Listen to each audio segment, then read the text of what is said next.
भरणी नक्षत्र, क्या आपका जन्म भरणी नक्षत्र में हुआ है या आप किसी को जानते हैं, आपका कोई करीबी है, उसका जन्म भरणी नक्षत्र में हुआ है?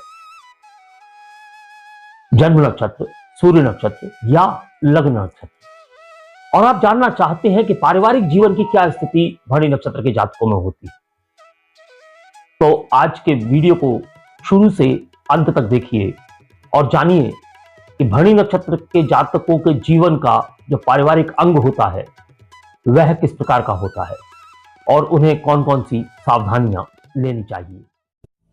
नमस्कार दोस्तों, एस्ट्रोलॉजिकल मिराकल के आज के इस वीडियो में मैं राजेश कुमार पुरी, आपका ज्योतिष मित्र, आप सभी का हार्दिक अभिनंदन करता हूं।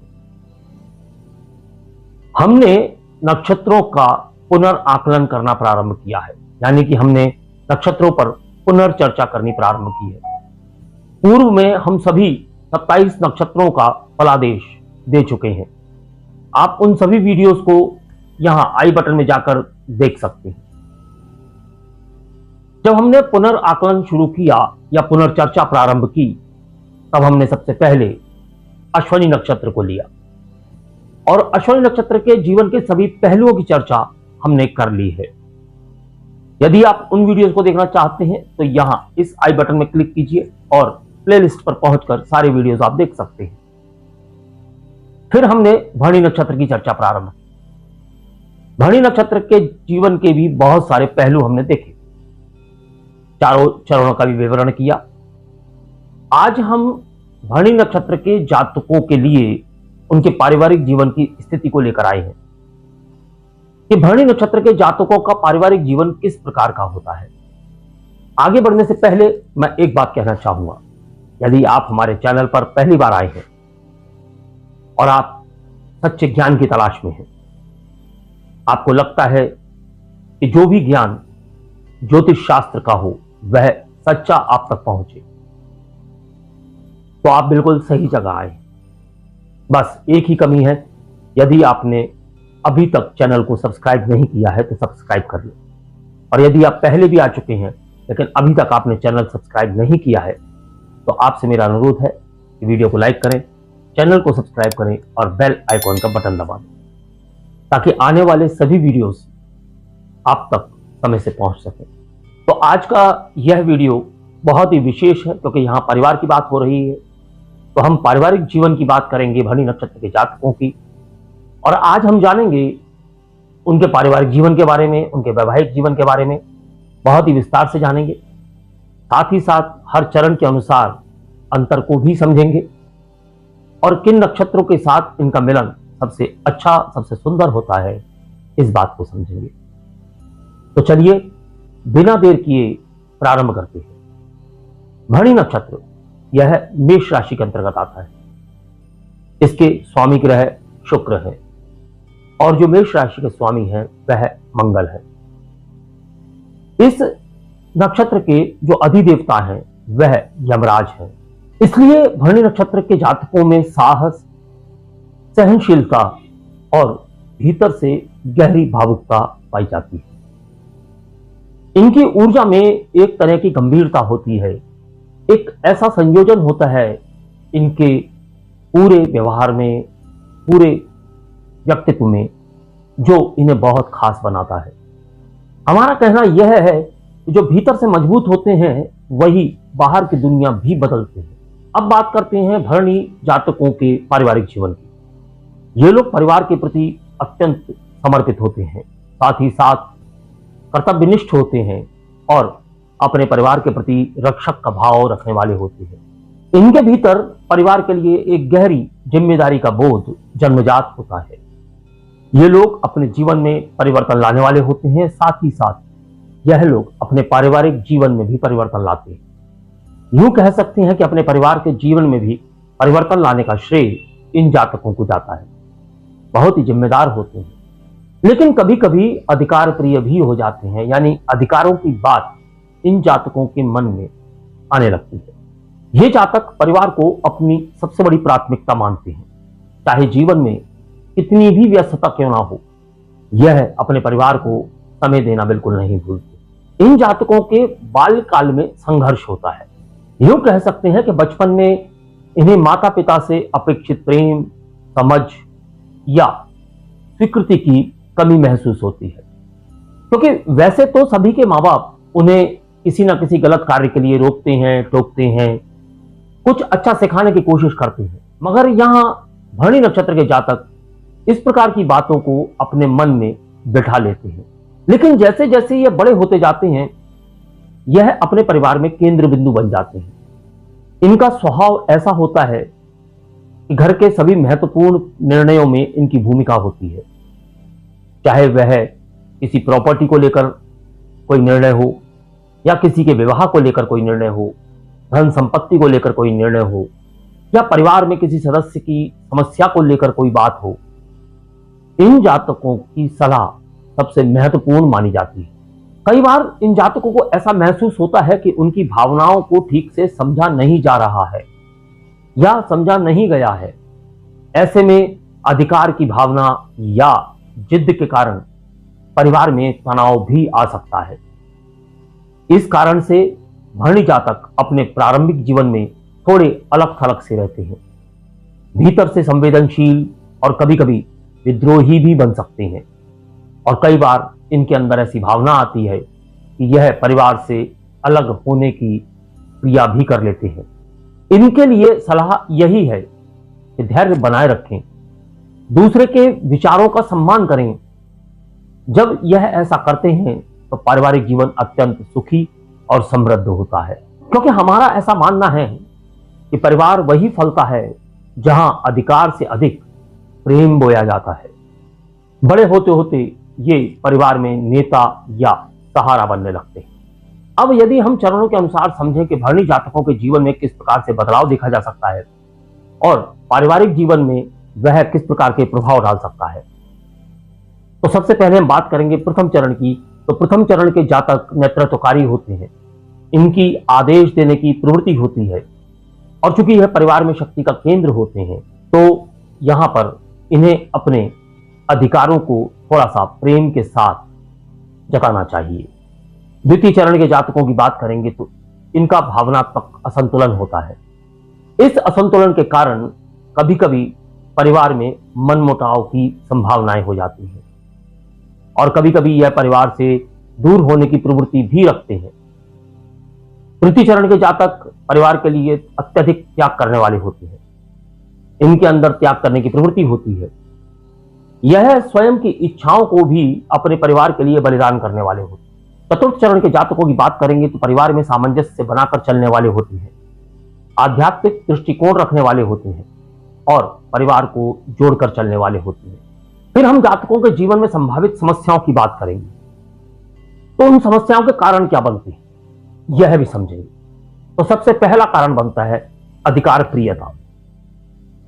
परिवार में अत्यधिक नियंत्रण रखने की जो इनकी इच्छा होती है वह इनकी समस्याओं की जड़ बन सकती है। दूसरी होती है जिद और अहंकार। इन जातकों में अहंकार की प्रवृत्ति भी होती है, और कभी कभी दूसरों की राय को ना सुनने की प्रवृत्ति परिवार में टकराव का कारण बनती है। फिर बात आती है भावनात्मक जिद। क्योंकि इनके अंदर भावनात्मक जिद होती है, तो जब यह खुद को अनदेखा महसूस करते हैं, जब इन्हें लगता है कि इन्हें इग्नोर किया जा रहा है, तब इनके मन में कटुता आ सकती है जो कि संबंधों को प्रभावित कर सकती है। फिर हम बात करेंगे वैवाहिक जीवन की। विवाह के बाद भरणी जातक एक सशक्त जीवन साथी बनते हैं। अपने जीवन साथी के प्रति, अपने बच्चों के प्रति अत्यधिक रक्षक होने की प्रवृत्ति होती है, समर्पित होते हैं और उनके कार्यों में उनके समर्थक भी होते हैं। यह अपने जीवन साथी से उतना ही गहरा समर्पण चाहते हैं जितना कि यह स्वयं करते हैं, और यह ईमानदारी की अपेक्षा भी अपने जीवन साथी से बहुत अधिक रखते हैं। यदि विवाह में पारदर्शिता ना हो, स्वतंत्रता ना मिले, तो यह जातक असंतोष महसूस करने लगते हैं, किंतु इसे बाहर दिखाना इनकी आदत नहीं होती। तो यह किसी से चर्चा नहीं करते हैं। यदि परिवार में कोई समस्या हो गई या वैवाहिक जीवन में कोई समस्या हो गई तो उसकी चर्चा यह अन्य लोगों से नहीं करते हैं। अगर हम चरण अनुसार यहां वैवाहिक जीवन को समझें तो प्रथम चरण के जातकों में जैसा कि हमने कहा कि अधिकार जताने की प्रवृत्ति होती है, तो यहां पर इन्हें थोड़ा नियंत्रण रखना चाहिए।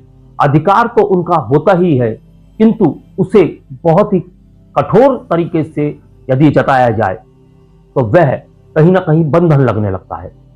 इसलिए धैर्य की आवश्यकता होगी। द्वितीय चरण के जातकों की बात करेंगे तो साथी से बहुत ही भावनात्मक जुड़ाव चाहते हैं। हमारा कहना यह है कि उम्मीदें अक्सर कष्ट देती हैं। गहरा जुड़ाव अपनी जगह ठीक है, लेकिन अति सर्वत्र वर्जते। किसी भी बात की अति होना भी कभी कभी मन को कष्ट देती है और संबंधों में खटास पैदा कर सकती है। तृतीय चरण के जातक अत्यधिक रोमांटिक होते हैं और प्रेमपूर्ण दाम्पत्य भी होता है इनका। चतुर्थ चरण के जातकों की बात करें तो चतुर्थ चरण के जातक आध्यात्मिक होते हैं। गहरे और आत्मीय बंधन वाला विवाह यह चाहते हैं और हमारा कहना है कि सच्चा विवाह वही है जहां प्रेम के साथ स्वतंत्रता भी सांस लेती हो। फिर हम यहां पर बात करेंगे भरणी जातकों के प्रेम जीवन की। प्रेम जीवन की यहां पर हम संक्षिप्त में बात करेंगे, क्योंकि हम प्रेम जीवन के ऊपर एक पूरा का पूरा वीडियो आपको दे रहे हैं। भरणी जातक प्रेम में डूब जाने वाले होते हैं। इनके लिए प्रेम सिर्फ भावना नहीं होती, बल्कि पूरा जीवन होता है। ये पूरी शिद्दत के साथ प्रेम करते हैं और साथी को पूरी तरह से अपनाते हैं। अगर चरण अनुसार इनके अंदर भेद देखा जाए तो प्रथम चरण के जातक प्रेम में पहल करने वाले होते हैं, साहसिक प्रवृत्ति के होते हैं। यहां पर शुक्र, मंगल और सूर्य की ऊर्जाएं हैं।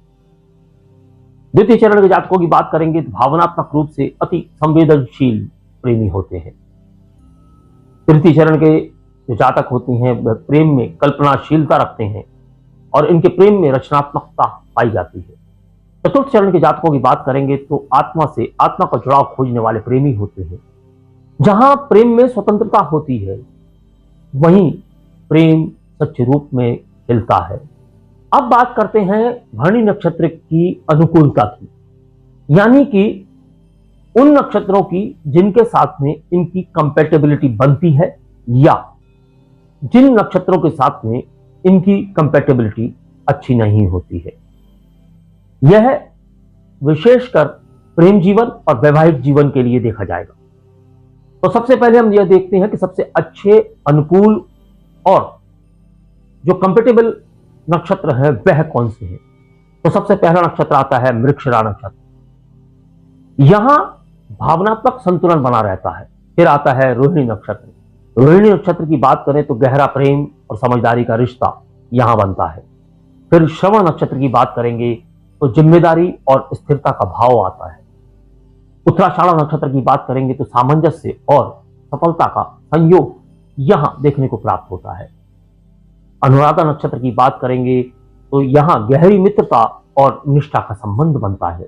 रेवती नक्षत्र में प्रेम में करुणा और दया का समावेश होता है। अब हम उन नक्षत्रों को समझेंगे जिनके साथ में इनकी कंपैटिबिलिटी कम बनती है या नहीं बनती है। तो अश्वनी, कृतिका या मघा, यदि इन नक्षत्रों के साथ देखा जाए तो इनके साथ टकराव या वर्चस्व का संघर्ष उनकी संभावनाएं अधिक होती है, यानी कि यहां पर ईगो इफेक्ट जागृत हो सकता है। इसीलिए हम कहते हैं कि भरणी के जातकों को साथी का चुनाव सोच समझकर करना चाहिए, क्योंकि सही संगति से ही प्रेम का वृक्ष फलता और फूलता है। अब हम बात करेंगे इनके सकारात्मक और नकारात्मक गुणों की। तो सबसे पहले हम बात करेंगे सकारात्मक गुणों की। तो यह जातक परिवार को एकजुट रखना चाहते हैं। यह बुजुर्गों का सम्मान करते हैं, साथ ही साथ परंपराओं का भी सम्मान करते हैं और जरूरत पड़ जाए तो अपने परिवार के लिए यह स्वयं को पूर्ण रूप से कुर्बान कर सकते हैं। नकारात्मक गुणों की बात करेंगे तो इनकी जो अधिकार प्रियता की अधिकता होती है वह इनका नकारात्मक गुण हो सकता है। इनकी जो भावनात्मक असंतुलन की स्थिति होती है वह इनका नकारात्मक कारण हो सकता है। और यदि देखा जाए तो अपने साथी से जो इनकी अपेक्षाएं होती हैं, यानी कि यह चाहते हैं कि इनका साथी इन्हें स्वतंत्र जीवन जीने का अवसर दे, चाहे शादी के बाद ही क्यों ना हो, तो इन्हें भी अपने साथी को पूर्ण रूप से स्वतंत्र रहने का अवसर देना अत्यंत आवश्यक है। इस पूरे विवरण के बाद में जो इन जातकों के लिए सलाहें बनती हैं कि इन्हें अपने परिवार के अन्य सदस्यों को भी स्वतंत्रता और सम्मान देना सीखना चाहिए। बातचीत को प्राथमिकता देनी चाहिए। गुस्सा या अहंकार वह नुकसान कर सकता है, तो इसकी बजाय इन्हें प्रेम और सहानुभूति से रिश्तों को निभाना चाहिए। अपने भावनात्मक संतुलन पर कार्य करने की आवश्यकता इन जातकों को होती है ताकि परिवार में सामंजस्य बना रहे। भरणी जातक अपने परिवार के असली रक्षक होते हैं। जब यह अपनी अधिकार प्रियता को प्रेम और समझदारी से संतुलित कर लेते हैं, जब यह अपनी भावनात्मक सोच को संतुलित कर लेते हैं, तो इनका पारिवारिक जीवन अपार सुख और संतोष से भर जाता है। तो यह था भरणी जातकों के पारिवारिक जीवन का विश्लेषण। आपको कैसा लगा और आपका नक्षत्र कौन सा है, कमेंट सेक्शन में अवश्य लिखें। यदि आप भरणी के जातक हैं तब भी लिखें, और यदि आप किसी अन्य नक्षत्र के जातक हैं तब भी लिखें, क्योंकि अब हम आपको बहुत जल्दी सभी नक्षत्रों के वीडियोस देने वाले हैं। आज का वीडियो यदि अच्छा लगा हो और आपको हमारा प्रस्तुतिकरण अच्छा लगा हो, तो आपसे मेरा अनुरोध है कि वीडियो को लाइक करें, चैनल सब्सक्राइब करें और बेल आइकॉन का बटन दबा दें, ताकि आने वाले जितने भी वीडियोस हैं वह आपको समय से प्राप्त हो सके। अगले वीडियो में हम भरणी नक्षत्र के जातकों के प्रेम जीवन की व्याख्या करेंगे कि इन जातकों का प्रेम जीवन किस प्रकार का होता है। तो अगले वीडियो तक के लिए मैं अपनी वाणी को विराम देने की आज्ञा चाहूंगा। नमस्कार, धन्यवाद।